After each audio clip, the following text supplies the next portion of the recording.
Well, ladies and gentlemen, what an absolute letdown it was last night at the DNC. I mean, it got so bad they had to bribe people saying there was this big celebrity guest. TMZ reports says it's Beyonce. You've got CNN getting all overconfident, getting excited, and they end up with nobody. And they say, "Oh, Kamala Harris was the big guest," which is obviously ridiculous. Seems like they had some type of scheduling issue when it came to that, and it's just so embarrassing. We're gonna get to this speech, but the first thing I wanted to play, CNN strongly hinting that Beyonce or Taylor Swift is coming there, and then they try and make fun of conservatives by saying, "Oh, this is a way bigger star than anything Republicans could get." That's what they have to do now. Again, it's nothing with policy. It's just like Kamala Harris's speech, where it's like 30 minutes long. I mean, I thought she was going to go at least 45 minutes, maybe 50 minutes. She's given no policy, and she doesn't even talk about it. She spends 15 minutes talking about growing up and her family, and that's fine and all if you're going to do an hour 15. She barely does 30 minutes. You've got Tim Walz, the blubbering, buffoon, doing a 12-minute speech and yanking his son's hand. Now that's come out. I'm going to do another video on that. Let's see how overconfident CNN was. There are going to be celebrities here, obviously, but are we going to see the one that matters the most, Beyonce, or in the minds of some other people, Taylor Swift? Anybody have any? No, my only bet is that our celebrities will be a slightly higher degree of celebrity than Kid Rock. You got no one. For the record, folks, Bakari is, he's had some insider information, so. Do you know? I'm a Swiftie, but I don't know. I mean, I would love for Taylor Swift to rock. Who's more influential, Swift or Beyonce? A wrestler shows up, that's all. And then she gets done by saying, "Oh, I want it to be both Taylor Swift and Beyonce," and it was neither. So you see lots of people, where is Beyonce? I think they had to bribe people. They were like, "Listen, the DNC's been so bad. Nobody wants to stay for this Kamala speech. Nobody wants to hear it. Let's bribe people and say there's someone huge coming." And they start questioning, well, is it Mitt Romney, George Bush? That's not going to work because these people aren't political. The people that go to these things, all the liberal people sitting there, they don't know anything about politics. So they're like, who's George Bush? Who's Mitt Romney? They don't even know who these people are. They're like, oh, but if it's Beyonce, if it's Taylor Swift, here's a little cheese. Dangle the cheese. Yes. Come to the event tonight. So we're going to have a big celebrity there. It's got so much to do with politics. And see, this is what they do.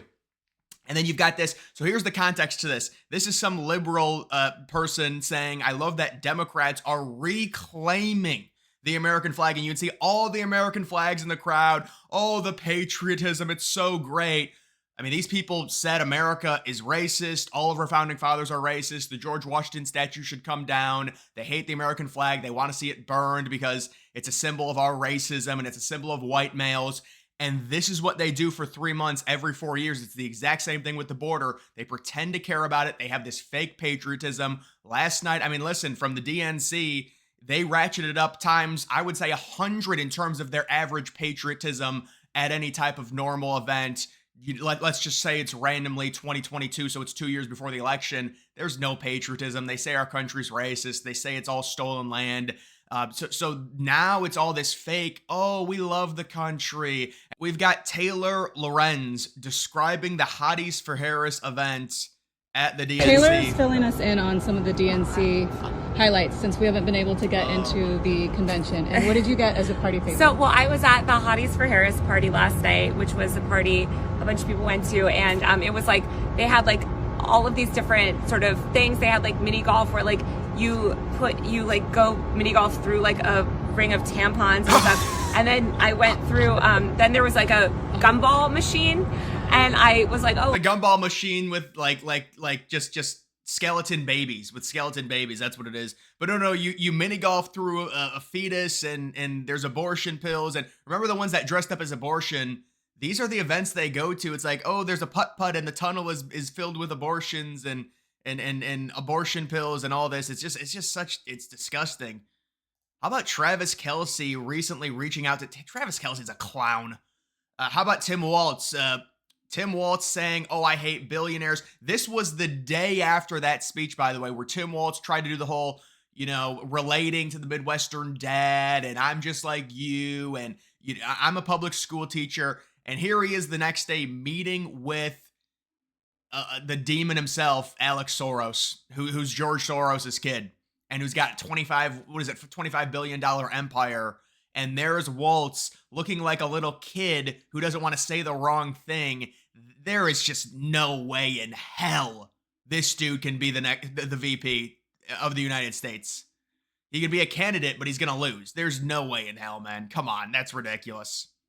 New poll reveals sizable shift to Trump if RFK drops out and endorses him. I certainly expect it for sure. I watched many, but not all of the DNC speeches. Well, so did I, unfortunately. Did a single one of them acknowledge that their opponent was shot in the head? Of course not, because a lot of them think that he deserved it. So that's why they wouldn't. And then we've got these liberals saying that, making fun of JD Vance, saying he's not charismatic. No. You're right. He should have held up Doritos like a clown and like, I got Doritos at a gas station. The Doritos are right here. Yeah, that's what he should have done. Republicans in Congress want to play politics with the border. I'm fighting to fix it. Leave the border open for the entire... Well, actually, before that, repeal all of Trump's stuff that had a good border policy in place in the first place. That's why we had very low illegals coming across. That's the first thing he did with executive orders. Then he left the border open for the entire presidency, finally offered to fix it. And remember, the only reason he's offering to fix it is because we're close to an election. That's the only reason. The only reason. They said for 3 years, Republicans were making the border a fake topic. They said there's no issues. Republicans, that's just a talking point. And then they offer to fix it, but they want Republicans to agree to more Ukraine aid, to the amnesty. Republicans say no. You're playing politics with the border, of course. It's total gaslighting. There's no border crisis, no border crisis, no border crisis. And so I guess I will comment on Harris's speech.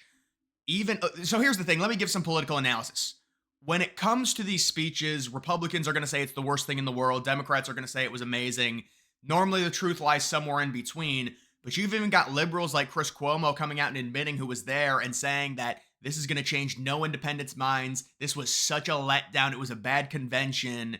And it's, so there's just no policy she gave in the speech. There's no real policy. And she has had stuff that's come out, like the communist practices where she wants to, control the so-called price gouging and the $25,000. I mean, she didn't mention any of that in her speech. And it's just the babble about hating Trump and how bad Trump is. It was there was nothing memorable or notable about the speech at all. And it only lasted, again, for around 30 minutes, which is shocking considering the lack of presence she's had in terms of answering questions, or even, this is like the time. This is the pure propaganda. That's why Trump took an hour 30. And you can say, well, Trump rambled on, but at least, that's what you got to do. It's your you just keep talking and talking and talking, and there's no interruptions. It's not like anyone can ask you questions about it. So this is like the best situation for Harris to be in, where she's not going to be questioned. There's going to be no, one-on-one interview. Even if it's with a liberal, they're going to ask questions that she probably gets a little squeamish about. This was none of that, and she still supplied nothing. The problem is they were trying to wield out the policy slowly, but she started going down in the polls, so they told her to just shut up. See, they were up. They were like, well, but even the Democrats know their internals, and they were admitting the internals are a lot worse than what it actually says. They have the false bravado, and their dumb Democrat fans are like, oh, she's up by a 20. And they're like, no, she's not, but let's just pretend like she is. So these people have hype for her. But no, she started talking and she went down in all the polls. It's just like during the DNC on Polymarket, everyone sees it and she gets destroyed. And now Trump's up by like 7 or 8 points. He's getting the RFK Jr. endorsement today, and he is going to slingshot. It is amazing. Remember this as the next president of the United States. Remember on the stream, yay, when they hold up the hands, we got 0 votes. We won. We got 0 votes. They got, look at this. What are you celebrating? What primary did you win? You got 0 votes. Walz was chosen, not even vetted. Walz was chosen because the other dude was Jewish, and she won 0 votes. So, that is a match made in heaven. That really is right there. Breaking, Kamala's camp says they're not planning on releasing any policies until after she gets into office. It is pretty ridiculous. You also do have this. Jill and I just spoke to Kamala Harris. We can't wait to watch her acceptance speech. But why would you, Joe, you're the president of the United States. It's the DNC. Why did you leave after day 1? And of course, none of the Democratic media, like it's just so ridiculous. Like, that's not normal. I know the Democrats want everyone to believe, oh, it's just normal. It's no. This is this is your party. You are the president, and you're part of the Democratic Party. this is the DNC. If you really cared about this woman, wouldn't you stay to watch her speech in person? You literally hightail it to California to go on vacation immediately. I think Joe knows, like, he's trying to get all the vacations in he can. Quote, there was anticipation here and elsewhere that there may be a special guest. I am told by Democrats that Kamala Harris was their special guest. That's like, it's, you know, you're a 10-year-old, it's your birthday, you get a book or something. That's what this basically is. Oh, the special guest is Kamala Harris. And Kamala Harris, I mean, they obviously got stood up by someone or something. Normally TMZ is on their game. Say what you want about them. Normally they do report accurate stuff. So they said Beyonce was there, but they'll bring Beyonce out. Remember, they brought Beyonce out for that concert in Philadelphia right before the election with Hillary in 2016. It's all a sham. I think it actually hurts them. Well, you know what? In the aggregate, it might help them slightly with these celebrities, but overall, the independent people see through this. It's a charade. Why are you bringing all these people out when you have no policy and you don't run on anything, and it's all just Trump is bad? And that's, I mean, you want to talk about the DNC. Guys, I watched a lot of the DNC, and the DNC is all about fake patriotism, this fake thing of hope, because obviously, let me just explain the whole hope dynamic. So right now, what Trump is saying is 1000% correct. Democrats are saying, oh, he's dooming, you know, he says the country's terrible. Well, no, voters agreed with him. Within like 4 months ago, Biden had a -17 approval rating. Harris had a -16 approval rating. So why would the Democrats have to run on hope? Because they know that Trump is going to run on the country's in a real bad position right now with all of the inflation and all of the global conflicts going on. And so they're like, why would he say America is so bad? Oh my God, you literally think the country is racist and was built on, it's ridiculous. It's total gaslighting. But on top of that, they really have no other choice but to try and run on hope because they can't defend how bad the Biden administration has been in terms of overall approval and likability. It's been terrible. That's why Kamala Harris has had to try and distance herself from that entire administration, the Biden administration.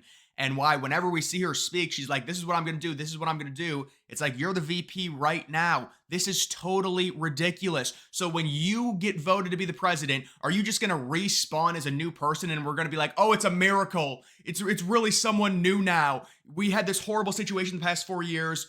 The VP now is the president within the same administration. But oh my God, she just had a rebirthing. It's going to be better somehow. Like, this is so stupid. And they're trying to guilt themselves into like, oh, you know, like, I don't even know what the argument is. Like the whole thing, well, the VP doesn't have a lot of power, but still, do you really think that she would veer off from what the Biden administration is doing and what the Democrats want her to do and what the overall plan is? Do you really think she would? She's already been installed and is totally controlled by them anyways. She's got no actual support. She didn't win any primary. She was involved with no debates over the past 4 years.